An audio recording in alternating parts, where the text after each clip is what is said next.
আর কান্নাকাটি করো না, ছেড়ে দাও। হয়ে গেছে এবার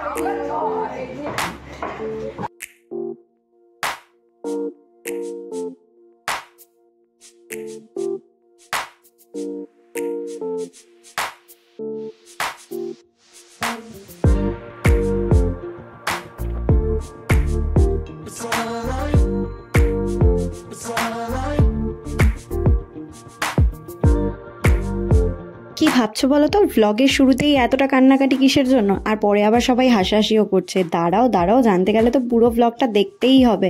আর হাই হ্যালো এভরিওয়ান, তো তোমরা সবাই কেমন আছো আমাকে কিন্তু জানিও। আর welcome back to my channel. আর আজকে চলে এসেছে একটা নতুন বেঙ্গলি ভ্লগ। আর তোমরা যারা আমার চ্যানেলে নতুন আছো, যারা দেখছো, তারা প্লিজ সাবস্ক্রাইব করে দিও ভিডিওটা ভালো লাগলে। আর ভিডিওটা অবশ্যই এন্ড অবধি দেখো। তো আজকে সব মানুষের এত ভিড় কেন বলো তো? কারণ হচ্ছে আজকে আমার পিসিদের বাড়িতে গৃহপ্রবেশের অনুষ্ঠান। তো সেই জন্য আমরা সবাই ওখানেই গিয়েছিলাম। তো এক লাফে এখন পিসি বাড়িতে চলে যাওয়া যাবে। এখন আর ওই সাইকেল নিয়ে, টোটো করে, অটো করে, বাইকে করে আর যেতে হবে না। কারণ পিসি শিফট হয়েছে আমাদের যেই বাড়িটা, সেই বাড়ির পরের বাড়িতে। মানে শিফট হয়েছে বলতে পিসিদের নতুন বাড়ি তৈরি হয়েছে, সেটারই গৃহপ্রবেশ ছিল। তোমাদের যেরকম বললাম, পিসিকে প্রায় কয়েক মাস, কয়েক দিন, অনেক দিন আগের থেকে আমি বলে রেখেছি যে তোমাদের বাড়িতে যখন গৃহপ্রবেশের অনুষ্ঠান হবে আমি কিন্তু ভ্লগ করছি। পিসি বলল তুই যা খুশি তাই কর, কিন্তু সময় মতন কিন্তু চলে আসিস। কিন্তু সেই জিনিসটা আমি করতে পারিনি। বাড়িতে শুয়ে শুয়ে এতটা পরিমাণ ল্যাদ খাচ্ছিলাম, মা এসে আমাকে বলল যে ওখানে সব হয়ে গেল, তুই বাড়িতে শুয়ে শুয়ে ল্যাদ খা। তারপরে ভাবলাম যে না, অনেক কিছুই তো ক্যাপচার করতে হবে, চলে যাই। তারপরে স্নান করে ভালো মতন রেডি হয়ে ধোয়া জামা কাপড় পরে চলে গেছিলাম পিসির বাড়িতে। তো গিয়ে দেখি সবাই অঞ্জলির জন্য অলরেডি বসে পড়েছে। আর আমিও গিয়ে পাশে বসে পুজোটা দেখছিলাম। তো আজকে পিসিদের বাড়িতে নারায়ণ পুজো হচ্ছিল। তো নারায়ণ পুজোর জন্য সকাল থেকে পিসি, মা, সবাই মানে বাড়ির সবাই মিলে অনেকটা বেশি গোছগাছ করছিল। মানে পুজোর একটা অনুষ্ঠান, তোমরা বুঝতেই পারছো। তোমরা যে ক্লিপটার কথা বলছো, সেই ক্লিপটা একটু পরেই তোমাদেরকে দেখাবো যে পিসি কেন কান্নাকাটি করছিল। আর এখন তো আমি মন দিয়ে পুরো পুজো দেখছিলাম। আর ইনি হচ্ছেন, মানে যিনি পুজো করছেন, তিনি হচ্ছেন পিসি আর পিসিমশাইকে দীক্ষা দিয়েছেন। তো সেই জন্য পিসি বলেছিল যখন গৃহপ্রবেশ করব তো ওনাকে দিয়েই পুজোটা করানো হবে। ওখানে এতটা গরম ছিল, যজ্ঞ হচ্ছিল। যজ্ঞের আগেও মানে তখন সবাই প্রচণ্ড পরিমাণ ঘামছিল। আর এই হচ্ছে আমার দাদা, মানে পিসির ছেলে।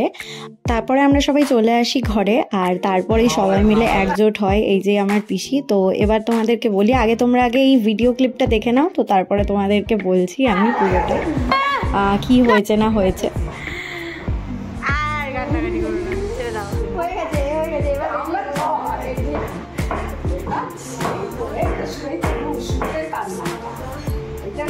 আচ্ছা, এখানে সেলাইন রাখা। এই যে বৌমা আমার বলো কি বলবো? ইমা শাশুড়ি কাঁদছে, বৌমা হাসছে।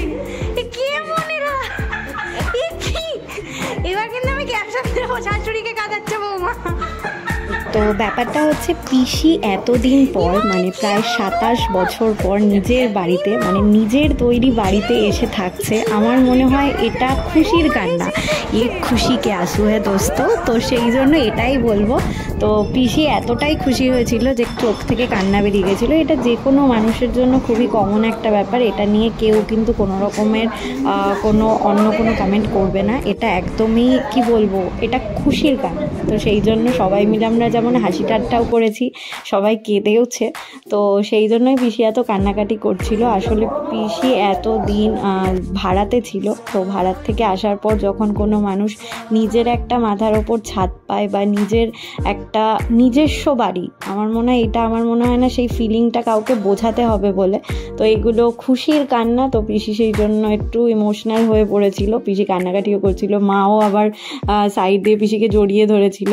তো আমি আবার সাইড থেকে বলছিলাম যে শাশুড়ি কাঁদছে আর বৌমা হাসছে। মানে সামনে যে ছিল গোলাপি কালারের শাড়ি পরে, ওটা হচ্ছে আমার নতুন বৌদি, মানে আমার পিসির ছেলের হবু বউ। ওদের রেজিস্ট্রি হয়ে গেছে যদিও, ওদের সামনেই বিয়ে। তোমরা সেই ব্লগটাও আশা করি দেখতে পাবে, যতদূর সম্ভব দেখতে পাবে। তো তারপরে পিসিদের বাড়িতে যজ্ঞটা শুরু হয়ে গেছিলো। যজ্ঞর জন্য মানে ওই ঘরটা এতটা গরম ছিল, দাঁড়ানো তো যাচ্ছিলই না, কারণ যজ্ঞ হচ্ছে তো সেই জন্য ফ্যানটাও চালানো যাবে না। আমি বারবার যজ্ঞের ওখানে যাচ্ছিলাম, আবার ঘরেও যাচ্ছিলাম, তো এই করছিলাম আমি বারবার করে। আর ঘরে এসে দেখো সব কান্নাকাটি হচ্ছে, মানে সবাই মিলে পিসিকে বলছিল প্রথমবার নিজের বাড়িতে ডেকে সবাইকে তুই কাঁদাচ্ছিস। তো হচ্ছে এই যে আমার নতুন বৌদি, আর ওইদিকে ছিল হচ্ছে পিসেমশাই। আর তারপরে পুজো শেষ হওয়ার পরে মা সিন্নি মাখছিল, আর নারায়ণ পুজোর সিন্নি আমার মনে হয় খুব খুব খুব সুস্বাদু একটা জিনিস, আমার সবারই পছন্দের সেই জিনিসটা। তো তারপরে সবাইকে প্রসাদ দেওয়ার জন্য সব গোছগাছ হচ্ছিল। আর যজ্ঞের পর এখন এখান থেকে যজ্ঞের টিপ সবাই পড়বে। আর দুপুরবেলা আমাদের খাওয়া দাওয়ার সময় মেনু ছিল এই যে এইগুলো, ডাল, লাবড়ার তরকারি, তারপরে আর এটা হচ্ছে খিচুড়ি। এটা রাতের জন্য তৈরি করা হয়েছিল, মেনলি অনুষ্ঠানটা রাতেই হবে, তো সেই জন্য আগের থেকেই তৈরি করে রেখে দেওয়া হয়েছিল। তো হচ্ছে দাদা, তারপরে আমার দুই দাদা, মানে দুই পিসির ছেলে অ্যাকচুয়ালি, ওরা এসে টেবিলটা সেট করছিল। আর পিসি এখন নিজের রূপে চলে এসে, পিসি বলছে আর পাচ্ছি না, এবার আমি আমার মতন হচ্ছে একদম রিল্যাক্স হয়ে চারিদিকে সবাইকে খাবার টাবার দেবো। এবার রথের দিনে যদি রথ না টানি তাহলে সেই দিনটা কি রথের মতন মনে হয়? তো তারপরে বাড়ির সামনে পুচকেদের একটা রথ এসেছিল, তো সেই জন্য ওটাকেই টেনে এখন চলে যাচ্ছিলাম ডিরেক্টলি কাকাদের বাড়িতে। কাকাদের বাড়িতে বলতে কাকাদের যেহেতু এখন নতুন বাড়ি হচ্ছে, তো আমাদের বাড়ি থেকে প্রতি বছর রথ বেরোয়, কিন্তু এই বছর যেহেতু কাকাদের ঘর হচ্ছে, তো সেই জন্য আর কাকাদের ঘর থেকে রথটা বেরোচ্ছে না বলে কাকিরা এখন যেহেতু কাকির বাপের বাড়িতে শিফট হয়ে গেছে, তো সেই জন্য আমরা এখন যাচ্ছি কাকির বাপের বাড়িতে। ওখান থেকে আমরা রথ বের করব। মানে প্রতিবার আমাদের এখান থেকে ওই বাড়িতে রথ যায়, আর এইবার ওইখান থেকে আমাদের এইদিকে রথ আসবে। ওখানটায় গিয়ে সবার প্রথমে আগে জগন্নাথের মানে সব কিছু সাজসজ্জা চলছিল। কাকা আগের থেকেই রথটাকে খুব সুন্দর করে সাজিয়ে রেখেছিল। তারপরে কাকা বলল, প্রতিবার যখন তুই বলরাম, সুভদ্রা আর জগন্নাথকে রথে বসাস তেমন তুই বসাবি, তুই আয়, আমরা তোর জন্য দাঁড়াচ্ছি। তো তারপরে গিয়ে ওখানটায় সব রথ সাজানো। সত্যি কথা বলতে রথটার এতটা পরিমাণ ঝাঁকুনি হয় না, আর রথ নিয়ে যাওয়া সবাই মিলে এতটা আনন্দ করি, তো ভাবলাম তো সেই জন্য ঠিকঠাক মতন রথটাতে সব বসানো হলে তবে আর রথটা সেইভাবে নড়বে না। তো সেই জন্য সব ঠিকঠাক করে গোছগাছ করে করা হচ্ছিল। আর তার মধ্যেই কাকি বললো যে এইবার কিন্তু সবাইকে তিলক পরেই তারপরে বেরোতে হবে। তো সেটার জন্য আমি অনেকটা এক্সাইটেড ছিলাম। তারপরে কাকি বরণ করলো, মানে পুজো টুজো যা করার করলো, রথের চাকায় জল দিল, আর তারপরেই হচ্ছে রথ বের করা শুরু হবে। আচ্ছা, তোমরা কি কেউ রথের সময় পুরীতে গেছো? পুরীতে যদি কেউ গিয়ে থাকো তাহলে কিন্তু অবশ্যই সে কমেন্ট করে জানাবে। আমি আসলে এখনও অবধি পুরীতে যাইনি, তো আমার খুব ইচ্ছা যে রথের সময় পুরীতে যাব। বলছি ঠিকই, কিন্তু আমি জানি সেই সময় একদম অস্বাভাবিক ভিড় হয়। তো কাকাদের বাড়িতে দেখলাম যে গাছের মধ্যে অনেক পেয়ারা হয়েছে, তো পেয়ারা দেখে আর নিজেকে সামলাতে পারিনি। ভাইকে বলছি যে তুই তাড়াতাড়ি ওপর থেকে গিয়ে পেয়ারা আমাকে পেড়ে দিবি। আর আমার ভাই আমার থেকেও মনে হচ্ছে কত লম্বা হয়ে গেছে, সে আর বলার মতন না। ওর পাশেও দাঁড়াতে আমার এখন লজ্জা লাগে, মানে ও কমপ্ল্যান বয় হয়ে গেছে এখন, আর আমি কীরকম একটা বেটে মার্কা হয়ে গেছি। তো যাই হোক, তো তারপরে ও গাছ থেকে হচ্ছে পেয়ারা পেড়ে দিল, ওই পেয়ারা নিয়েই আমরা খাচ্ছিলাম। খেতে খেতে কাকা বললো যে এবার আমরা রথ বের করব। তো ওখান থেকে রথ বের করার সমস্ত প্রস্তুতি হয়ে গেছে। তো রথ বেরোবে, কিন্তু কোনো বাড়িতে এবার যাবে না। প্রতিবার যেহেতু অন্য বাড়িতে যায়, তারপরে সেই বাড়িতেও অনুষ্ঠান হয়, কিন্তু এইবার কাকাদের বাড়িতেই আবার রথ ঘুরিয়ে, মানে কাকির বাপের বাড়িতেই রথ ঘুরিয়ে আবার নিয়ে আসা হবে, ওই বাড়িতেই রথ থাকবে। তো এই হচ্ছে আমাদের রথ। আর আমাদের রথটা কেমন লাগছে তোমরা কিন্তু অবশ্যই বলবে। আর এইটা আমার পিসির ছেলে আর পিসির ছেলের বউ। তো এইখান থেকে সমস্ত কিছু তৈরি করে রথ বের করা হয়েছিল, যা নিয়মকানুন থাকে। আর রথ যেইবার বাড়ির থেকে বেরোয় না, সকালবেলার থেকে আমরা প্রচণ্ড বিজি থাকি ভোগ তৈরি করা নিয়ে। মেনলি কাকি আর মাই করে, কাকি, মা, দিদা, মানে সবাই মিলে তৈরি করা হয়। কিন্তু আসল কথা হচ্ছে আমি সকালবেলার থেকে সাজসজ্জার কাজেই থাকি। এইবার সেই জিনিসটা আর হয়নি, যেহেতু এই বাড়িতে আসা হয়নি। কাকাই সাজিয়েছে রথটাকে, আর খুব সুন্দর সাজিয়েছে। আর যেমন থাকে নিচে জগন্নাথ, মাঝে হচ্ছে সুভদ্রা, আর ওপরে বলরামকে রাখা হয়েছিল। আর আমরা সবাই তিলক কেটে নিয়েছিলাম দেখো।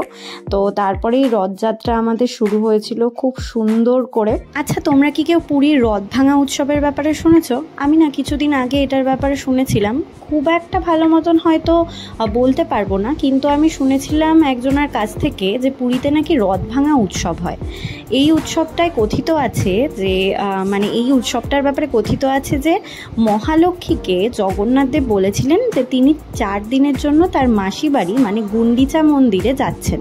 তো সেই জন্য তিনি যথারীতি 4 দিনের জন্য তার মাসি বাড়িতে যান, কিন্তু 4 দিন যখন পূর্ণ হয় তিনি যখন বাড়িতে ফেরেন না, তখন মহালক্ষ্মী তাকে নিয়ে চিন্তিত হয় এবং সে চলে যায় তার এক সখীর, মানে সখী বলবো না, ঠিক হয়তো দিদি বিমলার কাছ থেকে পরামর্শে তিনি চলে যায় সেই গুন্ডিচা মন্দিরের ওখানে জগন্নাথ দেবকে খোঁজার জন্য।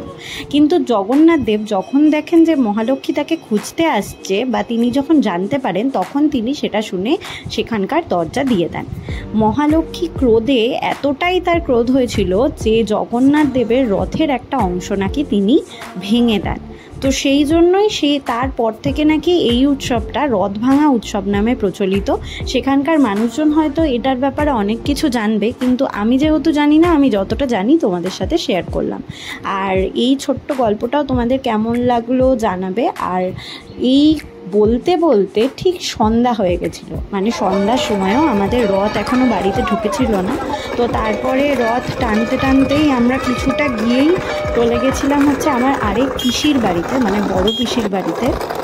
দাদা বলেছিল যে ওই পিসির বাড়িতে, মানে দাদা, মানে যেটা দাদাদের বাড়ি, এই যে লাল কালারের পাঞ্জাবি পরা, তো দাদাদের বাড়িতে দাদা একটুখানি রথটাকে নিয়ে যাবে। তো পিসির ওখানটায় যথারীতি ধূপ দিয়ে জগন্নাথ দেবকে বরণ করলো। তো সেখান থেকে দাদা আবার সবার জন্য জিলিপি আনিয়েছিল, সবাই মিলে আবার জিলিপিও খাওয়া হলো। ওখানটায় কিছুক্ষণ রথ রেখে মন্দির থেকে তারপরে নিয়ে গিয়ে চলে গিয়েছিলাম একদম ডিরেক্টলি কাকাদের বাড়িতে, কারণ এবার বললাম জগন্নাথ দেব এবার আর কোথাও যাবেন না, তিনি নিজের বাড়িতেই থাকবেন। যেহেতু কাকাদের ঘর হচ্ছে, তো অন্য কোনো জায়গায় সেইভাবে আর রথ বের করা হয়নি। তো তারপরেই সেখান থেকেই আমরা চলে গেছিলাম হচ্ছে কাকাদের বাড়িতে। আর কাকাদের বাড়িতে সেদিনকে ফ্রাইড রাইস, আলুর দম, পিঠে, মিষ্টি, চাটনি, পাঁপড়, পায়েস, অনেক কিছু হয়েছিল। তো সেগুলো খেয়েই বাড়ি চলে গেছিলাম। আর আজকের দিনটা এভাবেই শেষ হয়েছিল। তো তোমাদের পুরো ব্লগটা কেমন লাগলো আমাকে কিন্তু অবশ্যই জানাবে, আর কমেন্ট করতে কিন্তু অবশ্যই ভুলবে না। আর সবার রথ খুব ভালো কাটুক, শুভ রথযাত্রা। তো চলো, বাই।